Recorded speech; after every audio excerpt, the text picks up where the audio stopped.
Hello बच्चों, स्वागत है आपका हमारे यूट्यूब चैनल पर।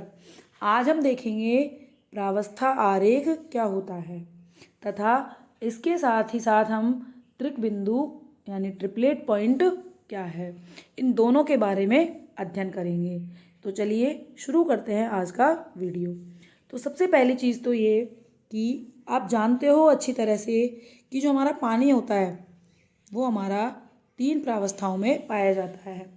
हम पानी का एग्जाम्पल इसीलिए लेते हैं क्योंकि आप जनरल लाइफ में इसको रोज़ाना देखते हो, आपको इसकी तीनों अवस्थाओं के बारे में भली भांति जानकारी है। तो आपको पता है कि पानी की जो 3 अवस्थाएं हैं उनमें जो सबसे पहली है ठोस अवस्था, वो क्या है? बर्फ़। सबको अच्छे से पता है इस बारे में, बर्फ़ होती है जिसे आप हिम भी कहते हैं। दूसरी क्या होती है? पानी या जल। पानी या जल एक ही बात है, ठीक। ये कौन सी अवस्था हो गई? इसकी द्रव अवस्था। और तीसरी अवस्था है इसकी भाप अवस्था। भाप होती है पानी की, जो कौन सी अवस्था है? इसकी गैस अवस्था। तो ये जो तीनों अवस्थाएं हैं इन्हें ही हम क्या कहते हैं? पानी की प्रावस्थाएं, ठीक। तो हम बात करेंगे सबसे पहले कि बर्फ़, पानी और भाप, ये जो तीनों अवस्थाएं होती हैं वो कोई एक पॉइंट ऐसा आता है, कोई एक ऐसा बिंदु आता है जिस पर ये तीनों अवस्थाएं बर्फ, पानी और भाप वो हमारी साम्य अवस्था में होती है। यानी कि एक बिंदु ऐसा आता है जिस पर ये तीनों अवस्थाएं मिलेंगी आपको। मतलब पानी हमारा एक ऐसे स्टेट में होगा कि वो ठोस भी है और द्रव भी है और वाष्प भी है, ठीक। यानी कि इस बिंदु से आप थोड़ा सा परिवर्तन करो तो पदार्थ या तो पानी में या भाप में या बर्फ़ में पिघल सकता है, ठीक है। तो हम देखते हैं कि सबसे पहले जब हम ताप और दाब का अध्ययन करते हैं, यानी कि जब हमने ताप में और दाब में, ताप के मान में क्या की? वृद्धि की। तो दाब पे क्या इफेक्ट हुआ पानी के लिए? उसके बीच में ग्राफ खींचा।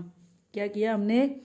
ताप और दाब इन दोनों के बीच में आरेख खींचा, ठीक है। ये हम किसके लिए खींच रहे हैं? पानी के लिए। तो वो क्या कहलाएगा?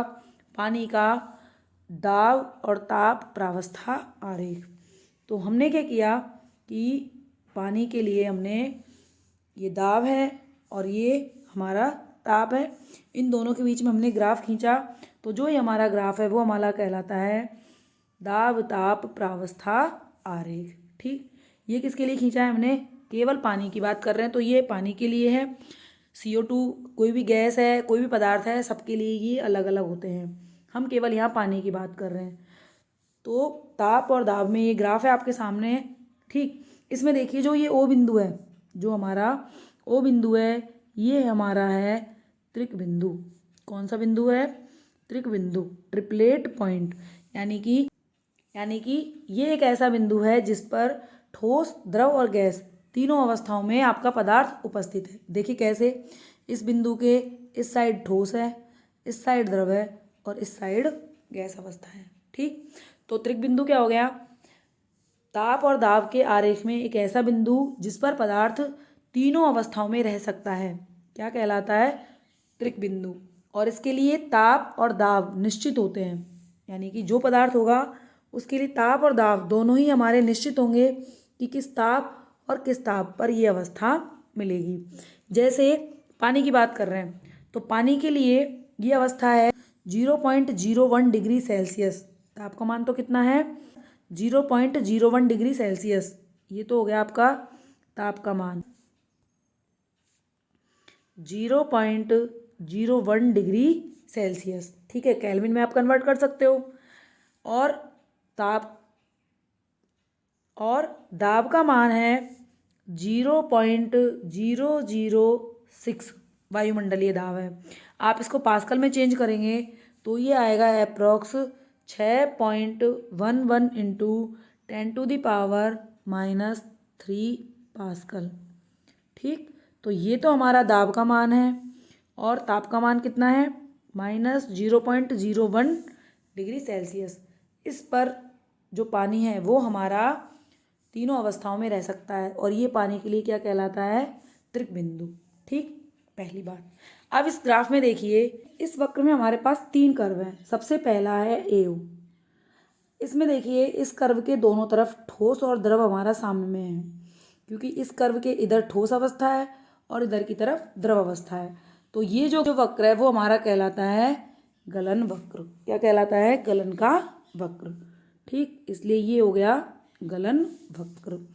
दूसरा देखिए ओसी। ओसी जो वक्र है उसके दोनों तरफ पदार्थ, एक तरफ द्रव में है और एक तरफ वाष्प में है। तो द्रव से वाष्प में बदलना क्या कहलाता है? वाष्पन। इसलिए इसको कहते हैं हम वाष्पन वक्र या वाष्पन का वक्र, ताकि आपको पता रहे कि ओ सी के दोनों तरफ जो हमारा द्रव है या जो भी पदार्थ है वो द्रव और वाष्प अवस्था में रहेगा। तीसरा वक्र बचा हमारे पास वी ओ। वी ओ वक्र के एक तरफ तो ठोस अवस्था है और एक तरफ वाष्प अवस्था है, इसलिए इसको कहते हैं ऊर्ध्वपातन वक्र। क्या कहते हैं इसको? ऊर्ध्वपातन वक्र। इस तरह से इस प्रावस्था आरेख को हमने 3 वक्रों से मिलकर बना मान लिया, गलन वक्र, ऊर्ध्वपातन वक्र और वाष्पन वक्र। तो हम कह सकते हैं कि त्रिक बिंदु एक ऐसा बिंदु है जिस पर हमारे तीनों वक्र मिलते हैं। कौन कौन से? गलन वक्र और वाष्पन वक्र और ऊर्ध्वपातन वक्र।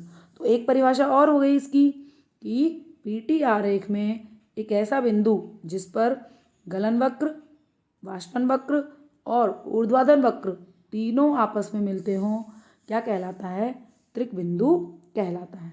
ठीक, तो इस तरह से ये हमारे त्रिक बिंदु हो गया। अब दूसरी चीज़ देखिए, यहाँ पर इस वक्र में हमारा जो ए ओ बी है, ये ए ओ बी, इसके इस साइड तो केवल ठोस अवस्था है। ठीक है, बी ओ सी के इस तरफ कौन सी अवस्था है? वाष्प अवस्था है।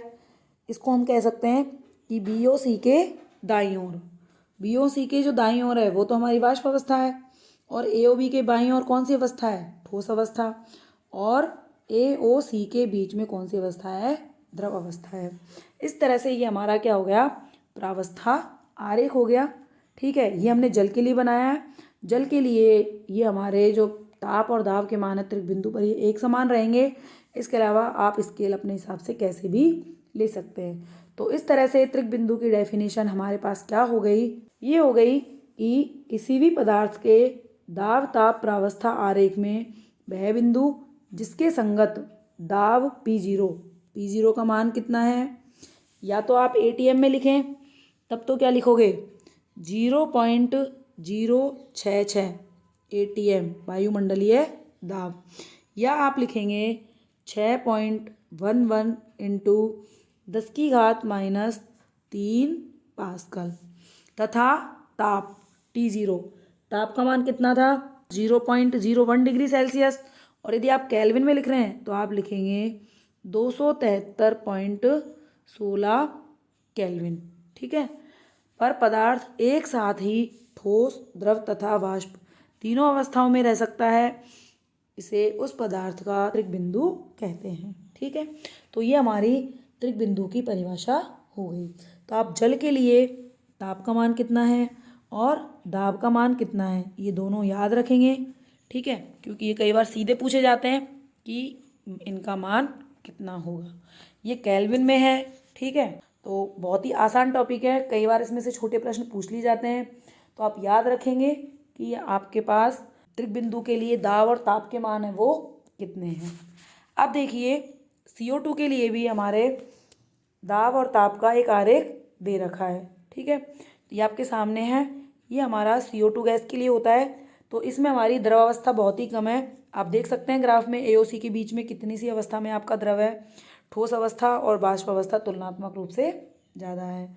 तो ये हमारा CO2 के लिए क्या है? PT आरेख। इस तरह से त्रिक बिंदु वाला टॉपिक कंप्लीट हुआ। फिर मिलते हैं नेक्स्ट वीडियो में, तब तक के लिए टेक केयर, बाय बाय।